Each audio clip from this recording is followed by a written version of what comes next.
आने वाले समय में हमारी प्रतिस्पर्धा केवल अन्य राज्यों से नहीं बल्कि अंतर्राष्ट्रीय स्तर पर उभर रहे नए विकास केंद्रों से भी होगी।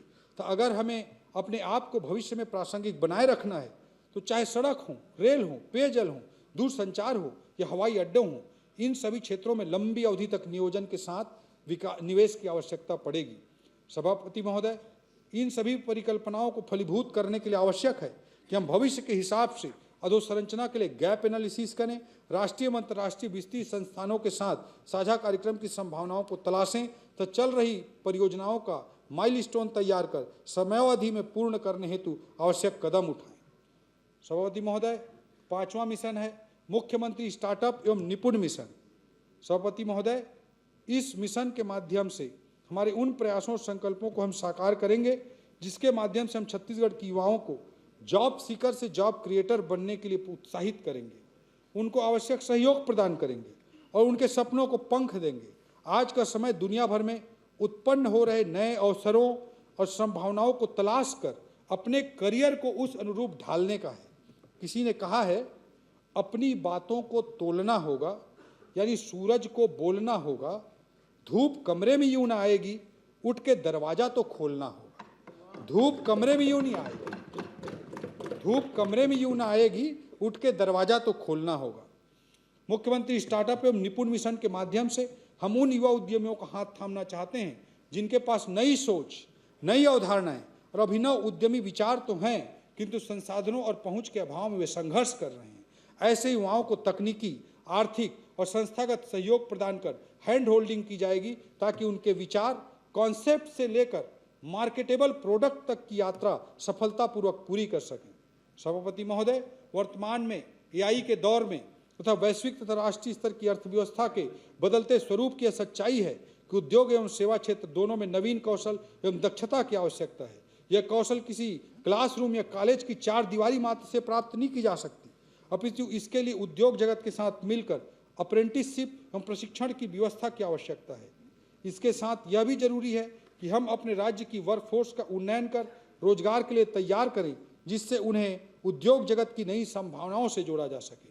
मिशन निपुण, new age industry preparedness through upskilling of new generation youth, अर्थात निपुण के माध्यम से हम अपनी युवा शक्ति को आधुनिक तकनीक एवं कौशल से सुसज्जित कर उच्च आय के रोजगार के लिए तैयार करेंगे। वित्त आयोग की अनुशंसा। सभापति महोदय, चौथे राज्य वित्त आयोग की अनुशंसा को 16वें केंद्रीय वित्त आयोग की अवार्ड अवधि के समतुल्य करते हुए वर्ष 2026-27 से 2029-30 तक लागू किया जाएगा। स्थानीय निकायों को राज्य के शुद्ध कर राजस्व का 9% अंतरण करने का निर्णय लिया गया है। इसमें 70% राशि पंचायतों को और 30% राशि नगरीय निकायों को प्रदान की जाएगी। महोदय, अनुसूचित क्षेत्र की ग्राम पंचायतों को 2.5 लाख प्रतिवर्ष अतिरिक्त अनुदान भी सिफारिश अनुसार दिया जाएगा, जिसके लिए 120 करोड़ का अतिरिक्त प्रावधान किया गया है। नगरीय निकायों एवं ग्राम पंचायतों को राजस्व वृद्धि के लिए पुरस्कृत करने के उद्देश्य से उनके द्वारा कर राजस्व में 10% से अधिक वृद्धि के बराबर राशि परफॉर्मेंस ग्रांट के रूप में दी जाएगी। अब मैं बजट अनुमान पर आता हूं। सभापति महोदय, वर्ष 2026-27 में 1,72,000 करोड़ की कुल प्राप्ति का अनुमान है, जो गत वर्ष की अनुमानित प्राप्तियों से 4.2% अधिक है। कुल प्राप्तियों में राज्य की राजस्व प्राप्तियां 77,000 करोड़, केंद्र से प्राप्तियां 66,000 करोड़ एवं पूंजीगत प्राप्तियां 29,000 करोड़ अनुमानित हैं। वर्ष 2026-27 के लिए विनियोग का आकार 1,87,500 करोड़ का है। सकल व्यय से ऋणों की अदायगी एवं पुनर्प्राप्तियों को घटाने पर शुद्ध व्यय 1,72,000 करोड़ अनुमानित है। राजस्व व्यय 1,45,000 करोड़ एवं पूंजीगत परिव्यय 27,000 करोड़ है। प्रदेश में अनुसूचित जनजाति वर्ग एवं अनुसूचित जाति वर्ग के विकास के लिए आदिवासी उप योजना मद में 34% एवं अनुसूचित जाति विशेष घटक योजना मद अंतर्गत 12% राशि का प्रावधान किया गया है। वर्ष 2026-27 के बजट में सामाजिक क्षेत्र के लिए 40%, आर्थिक क्षेत्र के लिए 36% एवं सामान्य सेवा क्षेत्र के लिए 24% का प्रावधान किया गया है। इस बार बजट में नवाचार करते हुए विभागों के बजट में ग्रीन बजटिंग किया गया है, तो हमारे बजट के कुल आकार में 14,300 करोड़ ग्रीन बजट को समर्पित है। राजकोषीय स्थिति वर्ष 2026-27 में राज्य का सकल वित्तीय घाटा 28,900 करोड़ अनुमानित है, जिसमें केंद्र से पूंजीगत व्यय हेतु विशेष सहायता ऋण 8,500 करोड़ शामिल है।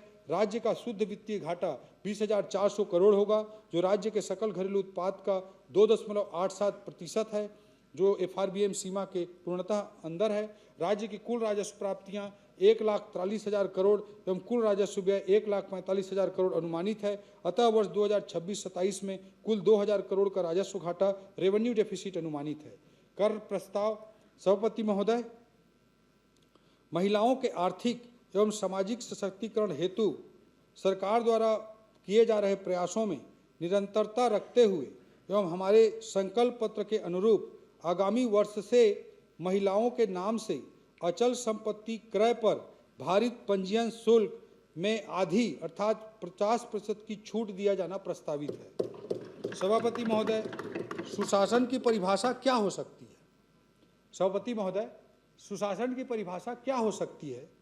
इस विद्वान सदन में उपस्थित प्रत्येक माननीय सदस्य के अपने अपने पैमाने और मापदंड हो सकते हैं, किंतु यदि कोई मुझसे यह प्रश्न करे, मैं पूर्ण विश्वास और दृढ़ प्रतिबद्धता के साथ यह कह सकता हूं कि माननीय मुख्यमंत्री श्री विष्णुदेव साय जी के नेतृत्व में सुशासन की यह सरकार नीति, न्याय, निवेश, निर्माण और नवाचार, नीति, न्याय, निवेश, निर्माण और नवाचार, इन पंच तत्वों पर आधारित है। हमारे संकल्प का कण कण इन्हीं पंच तत्वों से निर्मित है। यह संकल्प मात्र शब्दों की अभिव्यक्ति नहीं, बल्कि हमारी शासन दृष्टि का प्रतिरूप है, जो जनता के प्रति हमारी निष्ठा, प्रतिबद्धता और समर्पण का श्वेत पत्र है। सभापति महोदय, मैं राज्य के 3 करोड़ भाई बहनों को नमन करता हूं, जिनका आशीर्वाद, स्नेह और विश्वास हमें बड़े निर्णय लेने की शक्ति देता है, सुशासन के पथ पर अडिग रहने का संबल देता है और छत्तीसगढ़ के विकास की इस महायज्ञ में स्वयं की आहुति देने की प्रेरणा भी देता है। सभापति महोदय, अंत में मैं इन पंक्तियों के साथ अपनी बात को समाप्त करना चाहूँगा। जब जलती संकल्प की ज्वाला है, जब जलती संकल्प की ज्वाला है, तम का साहस खोता है। जब जलती संकल्प की ज्वाला है, तम का साहस खोता है। मन के संशय भय के बादल क्षण भर में छिड़ हो जाता है। जो ठान लिया अंतर्मन में वह पथ खुद बन जाता है। भाग्य नहीं पुरुषार्थ जगाता, मानव इतिहास बनाता है। विपदा चाहे वज्र बन आए, संकल्प न झुकने पाता है। दीप अकेला भी जल उठे तो रात स्वयं झुक जाता है। दीप अकेला जल उठे तो रात स्वयं भी झुक जाता है। अध्यक्ष महोदय, मैं आपका, माननीय मुख्यमंत्री जी का, अपने मंत्रिमंडल के सहयोगियों का, इस सदन में उपस्थित सभी सम्मानीय सदस्यों का अंतःकरण से धन्यवाद करता हूं। जय भारत, जय छत्तीसगढ़, वंदे मातरम। मैं आय व्यय पर सामान्य चर्चा के लिए दिनांक 26 एवं 27 फरवरी 2026 की तिथियां नियत करता हूं। आय व्यय में सम्मिलित अनुदानों की मांगों पर कटौती प्रस्तावों की सूचना बुधवार दिनांक 25 फरवरी 2026 को मध्याह्न 12:30 तक दी जा सकती है। कटौती प्रस्ताव के प्रपत्र सूचना कार्यालय से प्राप्त किए जा सकते हैं। सभा की कार्रवाई बुधवार दिनांक 25 फरवरी 2026 को 11 बजे बेहद निराश बोझेल।